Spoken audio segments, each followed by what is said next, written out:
এখন কি কয় টাকা সর্বোচ্চ কয় টাকা সেটা বলেন, সর্বোচ্চ কত টাকা? আমি কত টাকা বলছে এটা করে লাইসেন্স কখন আপনি করেননি, বলতেন যে আমি তো টাকার বিষয় আমি এখানে লোকজন রাখেন না, দালাল তো নিচে আমরা নিচে অনেক সময় ধরে 1 ঘন্টা ধরে ঘোরাঘুরি করতে। মোবাইল নাম্বার ঠিকানা কতদিন চাকরি এটা লিখবেন, লিখে এই পাশে একটু জায়গা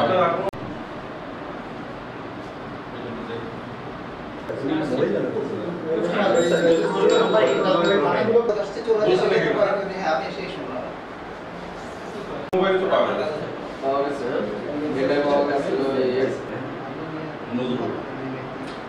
ও শেখপাড়া পুরাতন গুরুজিন রোড এখানে এখন নাই, এখন এটা কার ওই তো বুঝে যাও তো খাতার ওখানে টাকা পয়সা না না মানুষের টাকা পয়সা বিকাশ, রকেট, নগদ এগুলো আমরা চেক করেছি। বিকাশে আমরা হিউজ লেনদেন পেয়েছি। যেমন একজন এখানে আউটসোর্সিংয়ে কর্মরত একজনের প্রায় 15 দিনে আমরা প্রায় 30,000 টাকার মতো লেনদেন পেয়েছি, বা একদিনে 10,000 15,000 টাকার লেনদেন পেয়েছি। এই লেনদেনগুলো আমরা পেয়েছি। আমাদের কাছে এই লেনদেনগুলো সন্দেহজনক মনে হয়েছে প্রাথমিকভাবে।